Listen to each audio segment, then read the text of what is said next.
Welcome, another exciting episode as always. I'm Michael. And I'm Ryan. Hello, hello, hello. Welcome to another week of Journey with Michael and Ryan. And again, another conversation that we get to have, that you get to be privy to. Again, we always just create these in real time. We have a bit of a theme that we move in, and you just get to follow the path with us. Hear us pull the thread. Yeah. And we actually got an addition this week, which didn't mean to happen. But we've also got our products just sitting right next to us. We do. Sponsored by Beta. If you want to enhance your sleep and improve your focus, There you go. use Beta. We'll have some Beta ads running when we're a lot bigger. Sometime. Maybe. We'll get an intro song first. We will. Well, we know what it is. We just need to find the lyrical version. That's it. Yeah. It's good. Brother, here we are. What are we talking about today, brother? Well, we're going through the 5 stages of how to move through a pain point, how to move through trauma, how to move through a past experience where it's potentially someone is involved, a parent, someone that's gone through, and then just explaining the 5 stages. We obviously have started our Rebirth Practitioners Teacher Training course last weekend, or just weekend just gone, and this is something that came up. Yeah, essentially it's the 5 stages of healing. Like if you put it down to that, like moving through those past experiences, those past traumas, and really just giving you a framework to understand the steps that are needed, because quite often people just want to jump straight into forgiveness and healing without actually allowing themselves to go through the first few stages, which is acknowledgement, prosecution, which are really the bigger aspects of it, because that's what actually helps us and supports us to move through the emotional charge that's living within us. And I think what people really struggle to grapple with when they first start going through this path or process is the persecution, the blaming part of it, because they feel like if they do that, then they're wronging the person or they love them less. And it's actually not that. It's actually just honoring the shadow aspect of yourself through the whole scope, that there is a part of you that potentially could hate this person or hate this activity or hate this thing. And it's just voicing and helping yourself move through that part that's within you that you've potentially been avoiding or haven't wanted to look at, so you can ultimately, grow more room for love.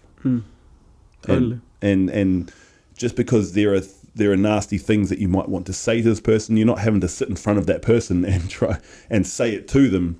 It's just moving through the process with the breath or with your voice, which is a very powerful tool to say the things that you've sometimes been too afraid to say. Yeah, that's it. So let's just go through each stage, and we'll just sort of break it down. We'll look at our perspective on it. We'll give some examples of our own journey, and then we'll end up in the where we all want to be, and that's healing, right? Yeah. Well, the first one is acknowledgement, and we talk about this a lot, even in our group coaching programs and just in conversations in general and in our lives. And it's just bringing the awareness to exactly where you are, bringing the awareness exactly where you are with this past trauma or past experience, and actually just acknowledging it first, really taking it off a pedestal, taking it out of the shadow, and acknowledging that there is something there. There is a pain there, there is a repression there, there is something that is there that is making you feel reactive or icky or heavy or whatever it may be. But it's just turning your lens onto it firstly and just going, yes, there is something there. I need to look at this, I need to feel this, I need to work out what this is. It might not even have a memory, it might just be an emotion that needs to be moved through. But acknowledging the feeling, acknowledging the emotion, acknowledging the memory in some cases, and having a look at it. Yeah, that's it. And that can be such a hard first step, such a challenging first step for most people, to actually acknowledge what happened to them, to acknowledge what someone's done to you, to acknowledge how someone's made you feel, because there can be a lot of shame in the things that have happened to us. There can be a lot of guilt for even the things that we've done, because we could be healing from things that happened to us, or even healing from the things that we've done. So like shame and guilt, they're such big monsters that really keep us trapped. They keep us stuck. They keep us confined. They don't allow us to really build solid roots in the journey of understanding who we are. They keep us dysregulated. They keep us trapped in our fight or flight response, because subconsciously we're just running from something. We're running from an experience. We're running from an emotion, and we're not actually allowing ourselves to sit present with what's true. This is one of the big reasons why I stopped drinking and all that path, because when I reflected on my life, some of the biggest things I created shame for and guilt for were things I did when I was blackout or really intoxicated, and so early on through my healing process, I had to really look at some of these things that I had done and created shame for, and just looking at it was really, really hard, because you didn't want to do it. I mean, a lot of people can agree, like, when you've woken up on a Sunday morning after having a big night out, and you just start looking at your texts you've sent people, and you start looking at some of the photos you might have put up online, or even just some of the things that you have flashing memories of conversations with people, or things that you've gone and done that you wouldn't really go and do normally. I mean, that's just on a smaller scale, but that's really what we're talking about here, and then just feeling that shame of going, oh God, did I do that again? Or God, did I ring that person? Or God, did I say those things? And then you don't even want to look at it. You want to go, all right, well, that was done. I'm going to now just move on and just repress that and leave it alone. That's it. And even when you have a look at like the use of drugs and alcohol, that could be something that's actually just dissociating us from the experience, dissociating us from the actual emotion, keeping us, just ignorant to the things that happen, because it's taking us away from the experience. People use drugs and alcohol, predominantly marijuana and like more of the stimulating drugs, MDMA, cocaine, amphetamines, heroin, to dissociate, to take us out of the body so that we actually don't have to feel the ickiness that's trapped inside of us. And that's the beauty of with a lot of the work that we do, because it's a lot about like somatic practices. It's about reconnecting with the body, acknowledging the feelings and emotions that are there, acknowledging that the thoughts that are repeating, and the patterns that you continually put yourself through, and just getting comfortable sitting with it. Yeah, and there's also an aspect to it too, that if you are on the path of healing and growing and doing your own inner work or whatever it is, looking back at the things that you did in different times of your life, you aren't that person anymore. So looking at it through fresh lenses and fresh frames of who you are now can really create some shame, because you go, God, was I that person that did that? Or what was I that person that allowed that into my life to happen to and for me? And so this is part of the process of the step one of actually just acknowledging, just looking, and just having the courage to just look and just to feel it and just go, okay, there's things there. I need to now start to chunk them out. Totally. We call them skeletons in the closet for a reason, right? We've just sort of chucked them in there, let them decompose, and that gets to a point where it just starts to overflow, right? And we got to start looking at it.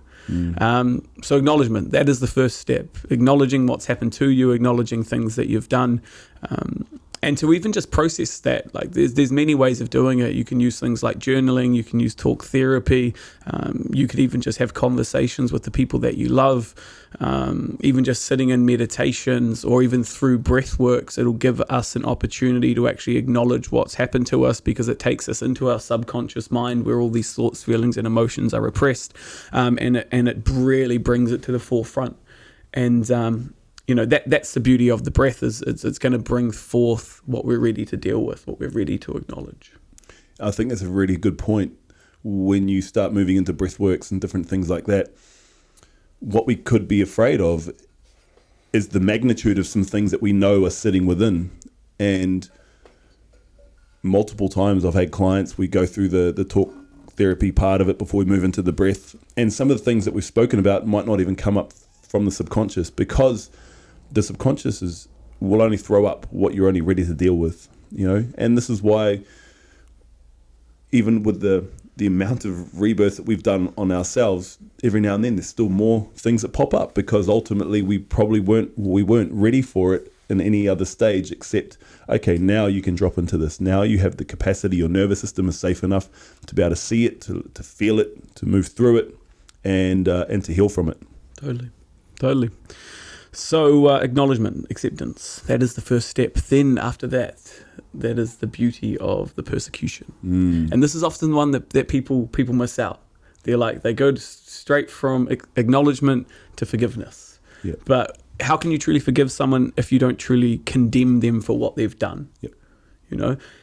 And that's a powerful statement. That's a powerful thing, because it gives you an opportunity to get things off your chest. It gives you opportunity to speak into and voice the things that you've always wanted to say.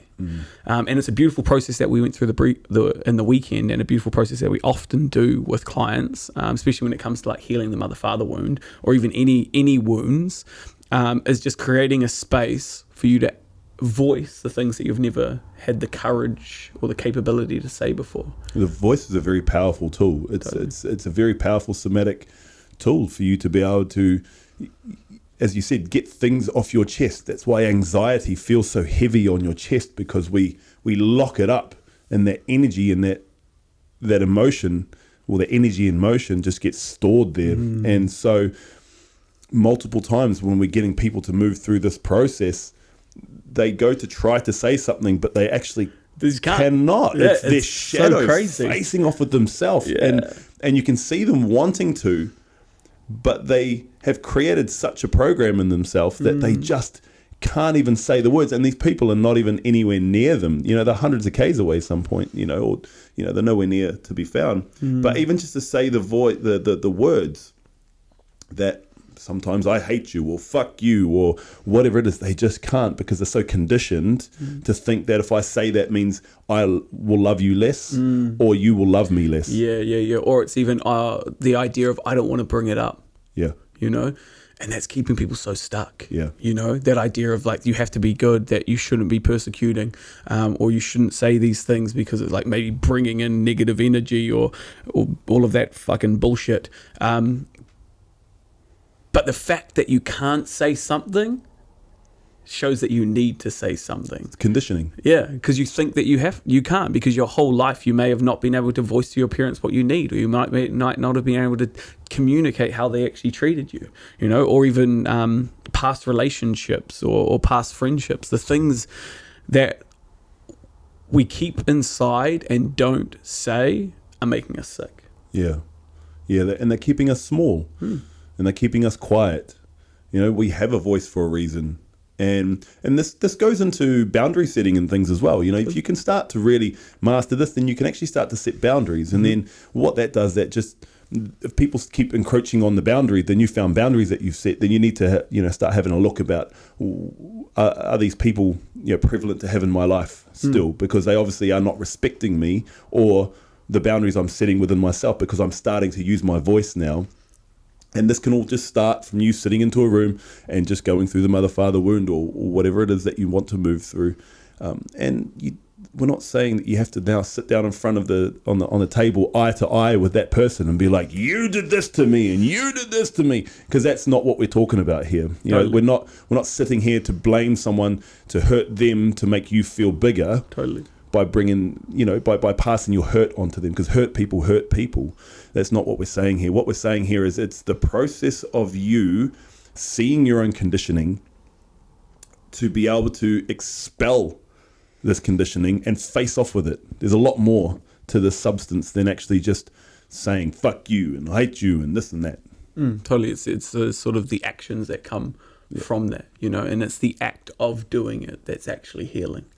That's the beauty of it. And there was, again, always blow this way. We use this process quite a lot. We've spoken about it on a podcast earlier on, about the mother-father wound, because we all carry around shit from our parents. That's just what it is. We're not, if you talk to any good psychologist, it's like, The parents, you know, like It's an easy place to start. yeah, you know, and the amount of people we've had that sit in front of us and go, well, I've had a perfect, you know, childhood and this and that, and we're like, 20 minutes later, they're screaming, "Fuck you, mum!" yeah, exactly, because it's all relative, you know. It doesn't have to be that your parents abused you or, you know, people abused you. It could be, you know, some emotional conditioning that happened throughout your household over your life, and or you know, might be just snide remarks that you got from your mum, if you know you as you were leaving the house, or your dad, or something like that, you know, like. And it's just having the courage to dig a little deeper and just taking the rose-colored glasses off,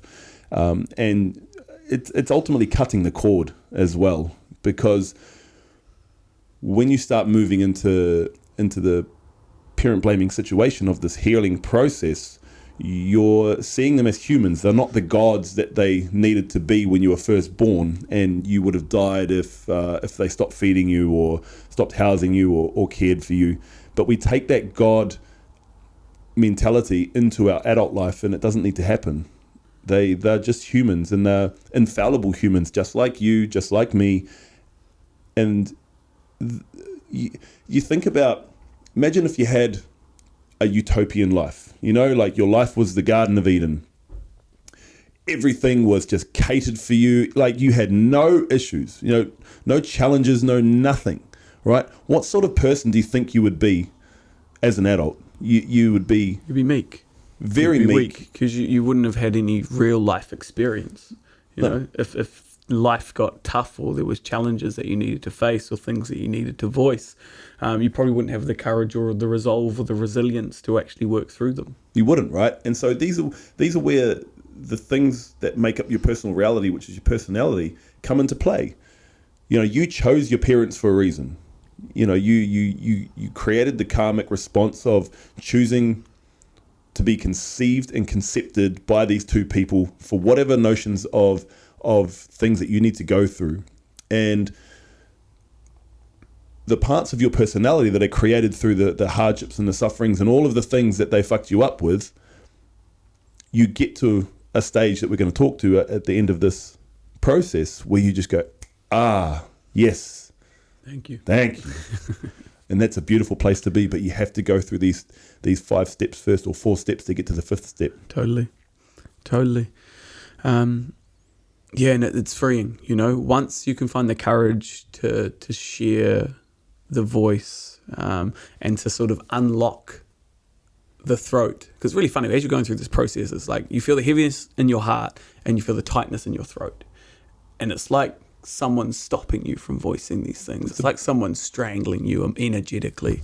But when you can break through that and allow yourself to have the courage to voice what needs to be said, it's like there's true freedom on the other side, and your voice will never be the same in a positive way. Yeah, because you're building your power. Totally. You're reclaiming your power. You're remembering yourself.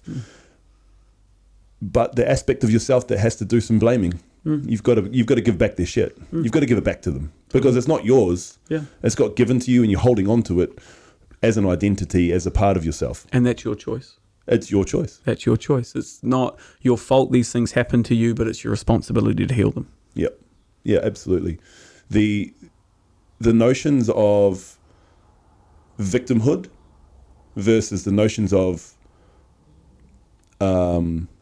conscious persecution are two completely ends of the spectrum. You know, we're not going, oh, they did that to me, and so I am this. It's like, no, they did that to me, so I'm going to give it back so I can voice and heal from it, and grow, and grow, transmute all the good things. Yeah.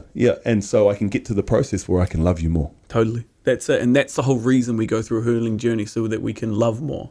We can love other people more. We can love ourselves more. You know, we can accept them for the things that they've done, knowing that they were moving through their own traumas. They were conditioned in their own specific ways. They may not have the possibility or the privilege to be able to have the knowledge that you now have to be able to heal.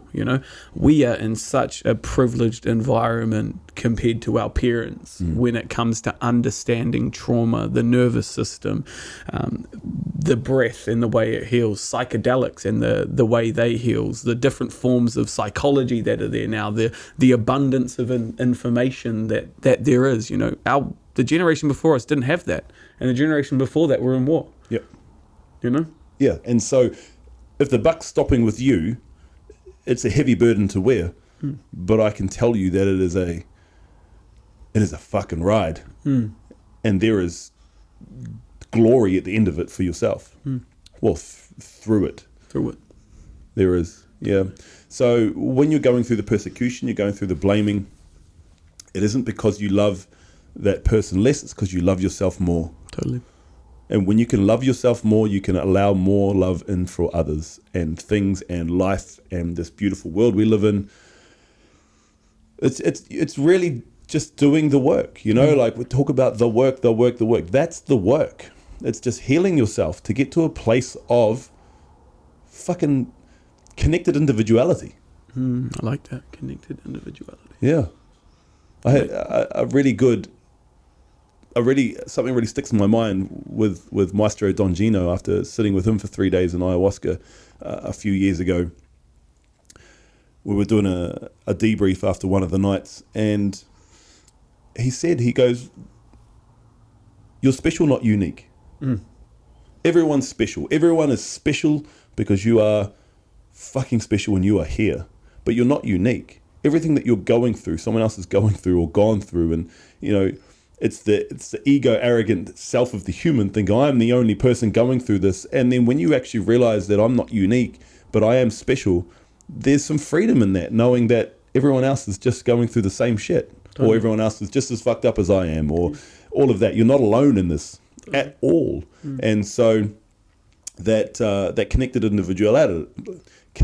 individuality is the scope where you'll get to. And when you are living more individual for yourself, then you're living more for others as well. Totally. You want to, all these people that go and protest and all this sort of stuff and creating more separation, more divide, more anger, if they just turned their paradigms inwards and just focused on themselves, but in a healthy, selfish way, I feel that there would be huge benefits for the world. Massive benefits. Yeah, because it's taking that radical responsibility and realizing that the only world you can change is the world within you. Yes. And if everyone was focused on changing their inner world, all of the other shit would drop away. Yeah, it would. Yeah, you're not screaming from a place of hurt. You're speaking from a place of healing. Yes, sir. Yeah. Beautiful. So persecution, a beautiful one. Then we got forgiveness. That's the next step on the path. Forgiveness for yourself first. Because you realize once you've done the persecuting, then you realize that you weren't actually to be blamed. I mean, there's some blame in there for yourself as well, if you've put yourself and done different things. But once you can move through the persecution and you can move into some forgiveness of yourself because you realize that most of the stuff is not yours, it has been given to you, then you can actually have that freedom. And you're not just saying the words, I forgive you or I forgive me. It's actually an energetic feeling that you've moved through of actual forgiveness. Yeah, it's not words, it's a feeling. It's easy to say, I forgive you, but it's hard to actually feel like you truly forgive someone for what they've done to you. Like there's a huge difference. Like the nuances are felt. One is just empty, and the latter is deep depth connection. The words are said through a fake smile and gritted teeth. Totally, 100%. I forgive you. I forgive you. But when you actually go into the depths of forgiveness for yourself and others and all of that, the energetic shift in that is actual forgiveness. Sometimes the words don't even need to be said. It's just even I'm sorry. I'm sorry. I'm sorry that I was a person at this point of my existence that did these sorts of things. I'm sorry to myself. But here I am not. I'm looking at it through fresh eyes. I'm sorry and I forgive you, mum and dad, for I see that it was your conditioning from your parents and it goes back and back and back. I'm sorry for, and I forgive you, X, Y, and Z friend or past partner or lover, because I see where my involvement in this was from my own conditioning and stories, and I didn't know better, and ipso facto you as well. And so the forgiveness becomes a whole ball of entrenchment of it all. And when you're truly energetically forgiving everything, that's where the releasing starts to happen. Totally. And it's an interesting one, because when you're thinking about all of these different processes, and the next one we go into as well, it's like they're not really linear. It's not like you move from one to the next to the next. It's like it can be a process of a little bit more forgiveness, more acknowledgement, a little bit more forgiveness, more acknowledgement, more persecution, a little bit more forgiveness. Sometimes it does happen spontaneous, and you just feel the shift instantly, like nothing needs to be said. But depending on the person, the trauma, the experience, the willingness to forgive, to let go, to persecute, the willingness to go like deep into the nitty gritty of it, the state in which your nervous system feels safe enough to be able to do so, the state of where you're at, and what the subconscious wants to release and feels ready to release. It's definitely not a linear process. I know exactly this process with my mum. It took, it was over the course of 15 years that this process happened. Finally getting to the stages of moving through it, of actual forgiveness, and then, there it is. And, now our relationship is strong and bold and beautiful, and the same thing is going for my sister and her as well. They've got a longer stretch of period of not talking to each other and holding on to this one particular thing that was going on, and now they've just had their first conversation about 2 weeks ago. Yeah, and that actually gives you more permission to be able to forgive more as well. Correct. Because it's not like you may, even subconsciously or consciously, whatever it is, or even just unknowingly, like there was still that aspect that wasn't resolved with your sister. So how can you truly forgive your mum if that's still there? How can you truly build a deeper relationship if there's still like that little bit of resentment, that there's still something going on with your sister? And then that opens up, and it just opens up even more space for you. And this is where healing yourself can heal families, and healing yourself can heal families and can heal ancestral wounds and generational trauma. And it is really a powerful process. And I am in living proof of this whole journey. And yes, it is not linear. It has been back and forth, especially over the last kind of 5 years of where it is. And then now I've truly cut the cord, and I really saw mum. I really saw her, and I ended up taking her through a rebirth and really understanding. I know she went through a lot of trauma, when she was first incepted into this world for a long time, but really understanding it. But I had to move through the layers of my shit to be able to get to the level of forgiveness, because there were wounded parts of me that were still so wounded, and I held on to them because it was pain. Totally. But I had to look at that pain. I had to feel it. Yeah. And again, it got a little bit better, and then it shot back again. And there's more I had to look at, and more I had to look at. And now it's really is a beautiful spot to be in. And since healing that, or healing through that, my relationships, the way that I relate in relationships and everything, I mean, that's just getting better and growing and so open and authentic, and even the relationship with my sisters and all of that as well. It just, from this one part of going through this process myself, through something that's so strong, is healing a lot of parts of my life. Totally. And because it's like, man, when we look at it, a lot of things that our parents did to us or that people did to us, it's not that they did it on purpose to purposely hurt us. They were just acting the best they could based on their own traumas. And this is where it can become a little challenging. This is where as we say, it isn't linear, because although these people did these things to you, they didn't always mean to do them to you.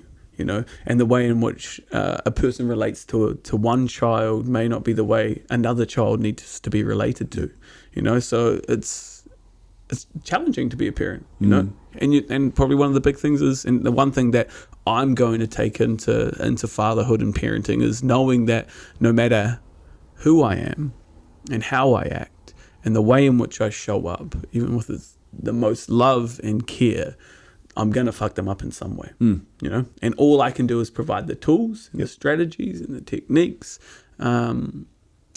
not by force, but just through embodying them in my own journey and seeing that that's just part of life. And hey, they might get to be a 30-year-old man or woman, and they might choose to not even look at it or go down any of that path, right? And you can just love them anyways. Exactly. You love them for exactly who they are. It's not about going, well, okay, I've got all these tools, go and do these now. It's like, well, it's still your choice. You know, you have the knowledge and the understanding of going, well, I'm going to cut the cord as well, because you're going to go and be into the world at your own person, and, you know, you're going to go and live the life exactly how you want to live it.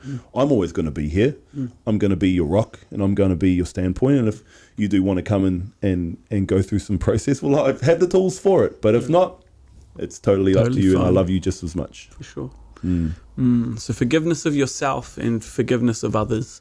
It can be a beautiful process to go into, like lots of depth, like lots of like softness. You know, even just writing forgiveness letters, like to the people that have persecuted, you can either send them to them and just, you know, acknowledge what's happened, you know, even throughout that letter, put a little bit of the persecution and blame on it, and then ultimately get to that point of forgiveness. And, you know, you can either send it to that person if you think it's going to support them in their own growth and give them the opportunity to heal, because it's actually giving them an opportunity to maybe voice some of the stuff they were too afraid to voice.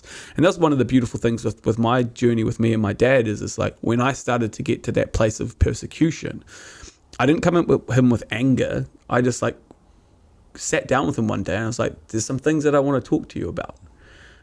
And that helped our relationship grow even deeper, because he wanted to talk about them now, but didn't have the emotional intelligence to be able to start those conversations, you know? And so you never know that your healing process, you having courage to not like persecute for the sake of persecution, but to like persecute for the sake of growth and growing together.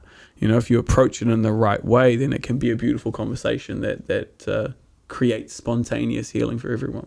And when you're bringing awareness to things, mate, they might not even have had awareness about any of it. Yeah, totally. Right? So then they get an opportunity to go, well, actually, I want to look at that. Or actually, no, I don't. Great. Both these is fine. But that's not your responsibility. No, it's not. No.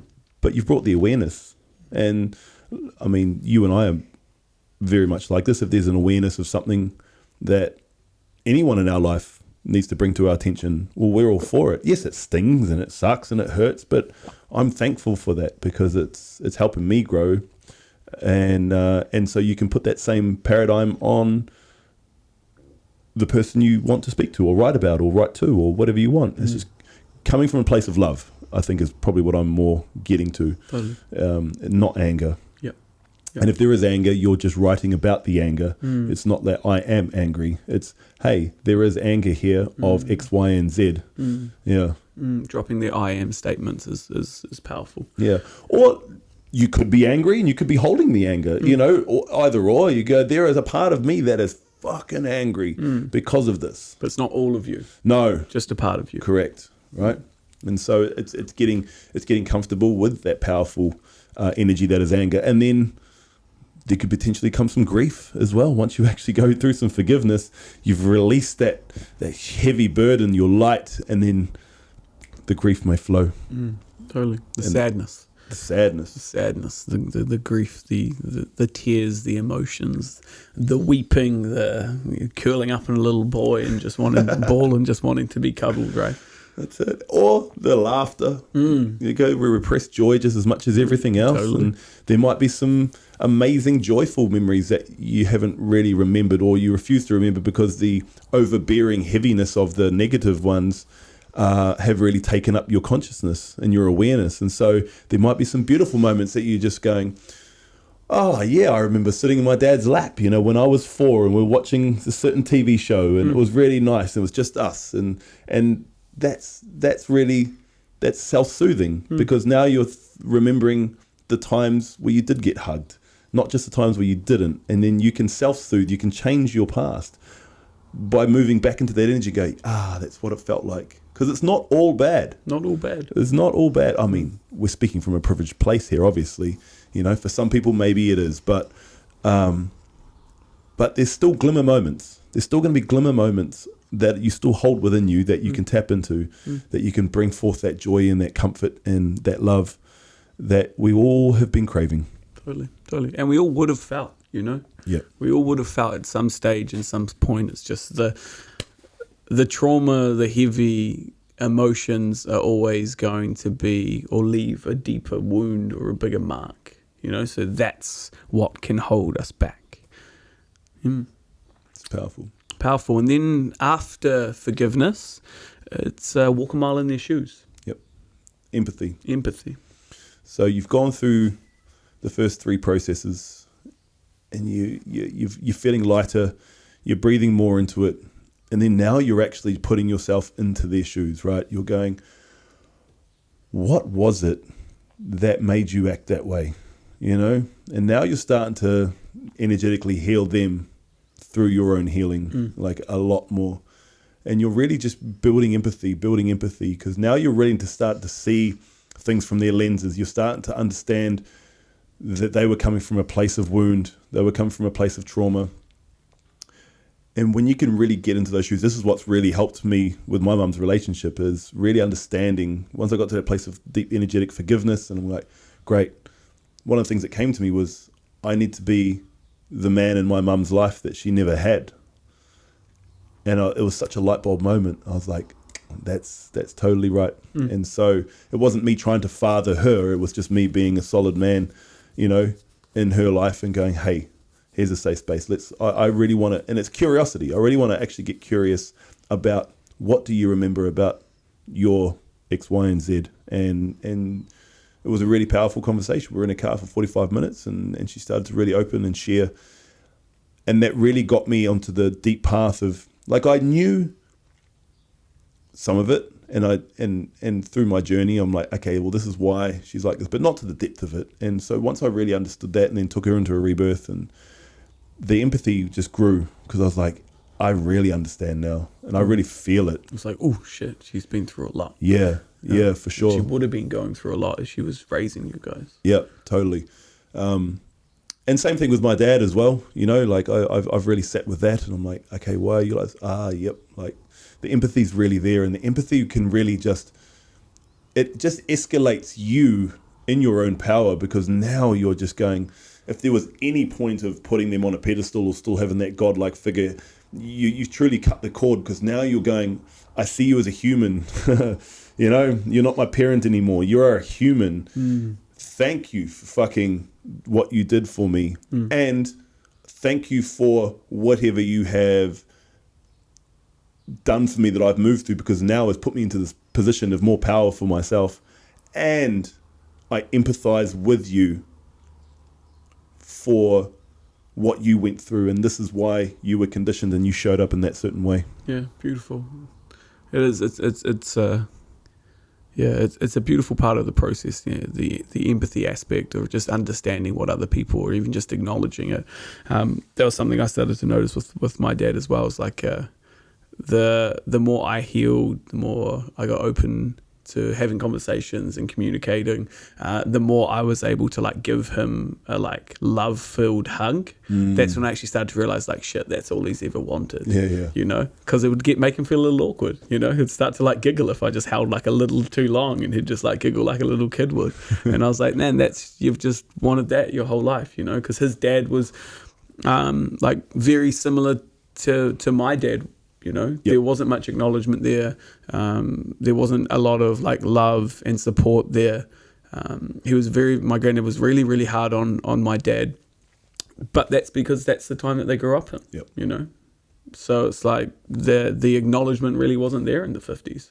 You know, you weren't always just in there was a completely different dynamic to what it is now. You know? Oh yeah. You know, my granddad went to war. He got shrapnel in his leg. He would have had lots of trauma, even though he was really, really good with us and supporting with us as he was older. Just like my dad is really, really supporting of us as he is older.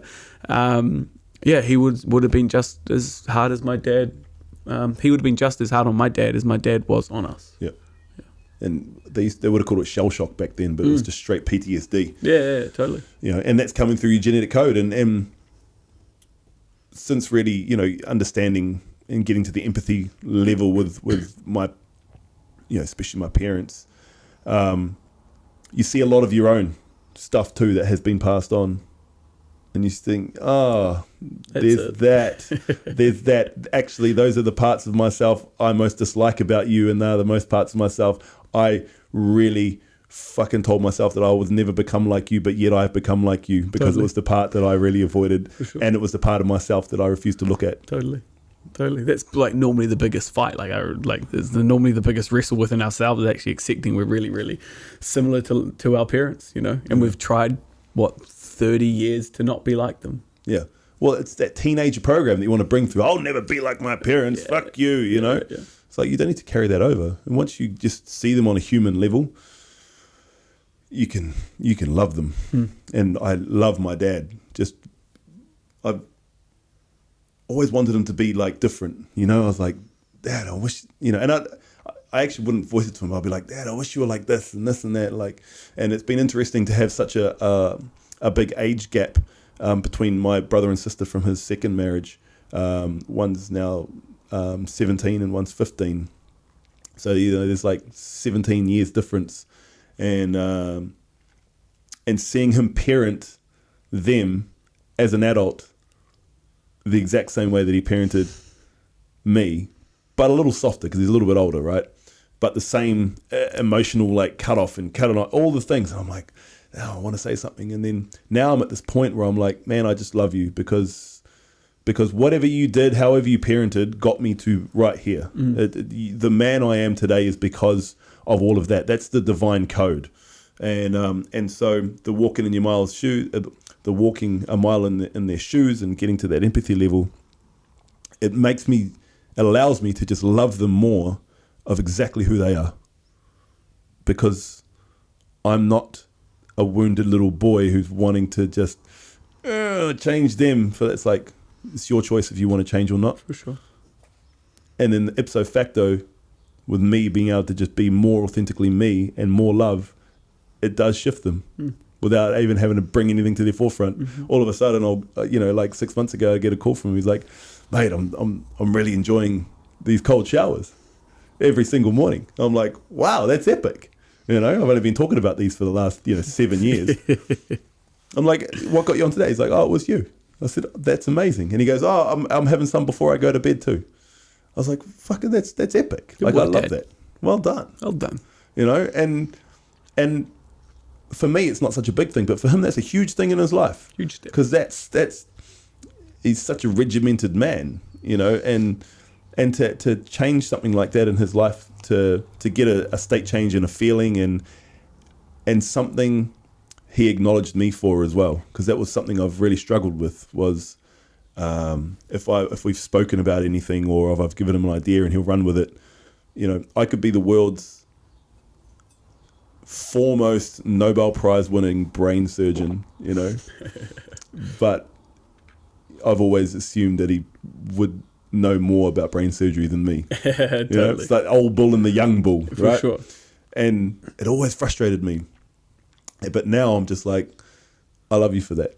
Like that's amazing. That's it. When you no longer need it, because you've probably given that acknowledgement to yourself. You've re-parented that aspect of yourself. You know, as an adult, that's our responsibility, is to give ourselves what our parents couldn't give us or still can't give us. You know, instead of trying to just get it from them. Yeah. And so to have a little bit of knowledge like that, it's like great. So that's where just focusing on your own journey, going through these stages and these steps and using all the plethora of tools that we talk about all the time, changes the people in your life, but you're doing it inward on you. You're not trying to outwardly change someone. Oh, that's an interesting one. Do you think it actually changes them, or it changes your perception of them? I think it's a no with a but and a yes with an and. Yeah. Because if they are shifting and adding things or seeing the world in a different way because of the way that you're showing up, then yes, that's a change. But then yes, your perception of them will obviously be changed through a different lens and a different healed paradigm. So now you're just loving them even more. And so, yeah, it's a paradox, right? Yeah, for sure. For sure. Good question. And then it just happens. Who knows when? Who knows what time? Who knows what act? Who knows if you'll even notice it until you actually notice it? But then all of a sudden, there's just spontaneous healing. There is. Yep. All of a sudden, you just see yourself at Christmas dinner with all of them, and the things that might have triggered you a bit more are triggering you a little less. Totally. Hey, we're not saying you're not going to ever get mad at them and have a fucking fight and get into some conflict. That's not what we're saying here, because that's the human. But you can still love them through it. You're not gonna be a wounded victim and be like, fuck you, rah, rah, rah. You're gonna just be like, hey, that was dope. I'm gonna now argue from love rather than argue from pain. That's it. Yeah, arguing just because it can be enjoying to do. I love a good argument with my dad. He's a great debater. Yeah. It's the same with my sister. Yeah. Like I love it. I love going at her. I love challenging her. Yeah. It's great. Not that I need to. It's just like, well, she likes to be challenged, so why would I not?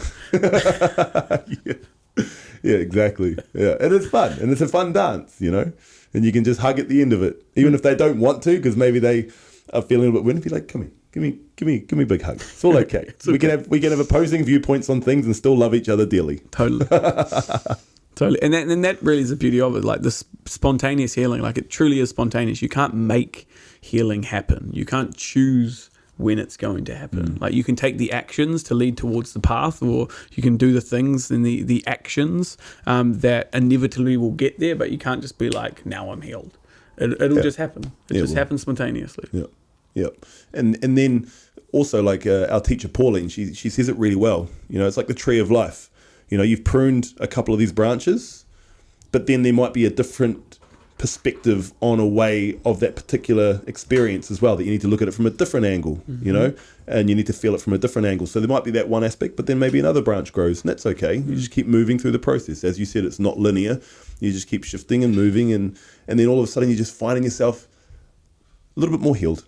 It's not just, oh, I'm healed now, all done, thanks, because that's the day you physically die. Yeah, totally. And so it's a beautiful journey, the acknowledgement, the persecution, the forgiveness of yourself and others, the empathy, and then the healing, and it's like, if you just move straight to healing, none of it would be worthwhile. You wouldn't actually learn anything. Well, I don't think you get the levels, do you? No, there would be no depths to you because you wouldn't have actually had any experiences. Yeah. You haven't done something hard to earn the healing. Yeah. Because fucking hard. It's not easy. No, not at all. Yeah, you've got to earn healing. Yeah, that makes sense. I like that. You got to earn your healing. That's a huge realization right there, Michael. Yeah, it's huge. It's like there's ping. Got to earn your healing. There you go. Real time. Yeah. You've got to go through that. You can't skip it because you'll get nipped in the bud somehow. Totally, it'll just come back. Because more often than not, you would just be repressing something. You'd be cementing over a crack or placing a plaster over a wound that hasn't been properly cleaned. And eventually it'll come up. Eventually it'll get you. You may just pass it down to your children. It may just be something ancestral, or it may not be your cycle round to heal that particular thing. Correct. Yeah. And that's a big thing to digest as well. So if you can't heal from something and things keep coming up, it's not about like giving up on it. It's not about like stopping, but it's not about trying to force it, because it will happen spontaneously. And there might just be aspects of you that are just you. Yeah. Correct. I agree. Yeah. And then it's also not being stuck in this constant healing modality too. No, it's a trap. It is a trap. It's dopamine. Yeah. Because it's acknowledgement, right? And that's where you get some radical honesty, and you're going, okay, I'm constantly in this. I'm creating this. It's like, no, you create this so you can have a dope fucking life. So go out there and have a dope life. Whatever dope life means to you. Correct. Everyone's happiness level is different. You know, if it's you know, mansions on an island surrounded by, you know, beautiful men and women, and you're doing it consciously and fucking amazingly well, and you want to party every weekend, and that's your happiness level, then I'd fucking say go for it, you know, because who is anyone to tell you what your happiness level is? It's not. And that's where I think that a lot of healers, pseudo gurus, coaches, you know, they're trying to impart their perception of where you think you should be. And so, you know, just keep an eye out for that, because, you know, and that's why you and me, we're very conscious about never telling anyone how to live. It's just, hey, here's a process for you to help do some healing so you can fucking choose how you want to live, rather than thinking that it's what you chose. Totally. And it's like, life is extremely objective and subjective. Yeah. It's like whatever you want it to be. Whatever. It is. It truly is. And we're not here to tell you how to do it, or whether or not you're meant to like it or not, or, you know, we're just here to share our own voice and share our own experiences through the own healing that we've been through. Correct. If your happiness level is to get married, live in the suburbs, and you're a woman and have a baby and be a stay-at-home mum, that's fucking empowering, right? If your happiness level is to climb the corporate ladder in some company and work hard, and you love the safety and the mechanisms and that makes you happy, go for that. If your happiness level is to go live in a van and disconnect and cruise around and just kind of see the world, then go and do that, right? But clear the muck out so you can actually get a clear idea of what it is that you want, whilst moving through any pain that doesn't hold you back from experiencing the depth of the joy that can come from whatever it is that you want. Totally. It's like not having an understanding of what you think is making you happy, when realistically it could just be a trauma response. Yeah. You know, or feeling like it's something you need to do, not something you actually want to do. Realizing maybe it's something, or it's the next rung on the ladder for you because that's what the people in front of you just did. But we all know if something doesn't actually feel right for us. For sure. You know, is it coming back to trying to seek validation from your parents? You know, for most people, that's a big one. You know, it's a subconscious, you know, program, because they haven't cut the cord and they haven't gone through the 5 steps that we've gone through with the mother-father wound. And so there's always a subtle nuance of them wanting to be validated by their parents. And I'm not saying don't seek validation, because it's really beautiful to be validated. But is it coming from an unconscious place of my mum will love me more if I make X, Y, and Z, or if I'm, you know, at some level in some company, then they will like me more because that's how they raised me to be, you know, or I need to be a doctor because, you know, my dad was a doctor. Yeah, or that's what runs in our family. I need to be an academic. However, I'm just I really in my heart want to be an artist, or I want to be a singer or a musician or whatever it is, right? Like, it's just getting clear on that. So this process will help you clear out the junk to really actually see the alignment of your own life as well, right? Because that's some of the biggest core wounds and core programs and conditioning that we carry are from our upbringing in our environment that were given to us. So just clear them out, have a look. Hey, you might be on the path. If not, you better have the courage of choice. Totally, brother. Beautiful journey. Oh yeah, it is. So as always, if you want a little bit more in depth into this, and you can just reach out to me and Ryan, and we've got lots of other different processes and things we can help you with to clear it out, or book in a rebirth with us. We can do it online, and that's the fast track way to really seeing what's inside. Speed up your evolution. Definitely book in rebirth sessions. We can't say it enough. It's just, yeah, speed up your evolution. There you go, right there. But yeah, what a beautiful subject talking about today, man. There's some epic downloads as well. Yeah, I think we're feeling pretty clear after the rebirthing weekend. Yeah, really clear. Well, if you've hung in with us again, we love you, and we hope you heed these words and take any part, add it into your life, because we're only here just to help you have a motherfucking dope life. That's what it's all about, baby. That's it. Well, until next week, if you need anything, give us a shout. Love you, everybody. Sure.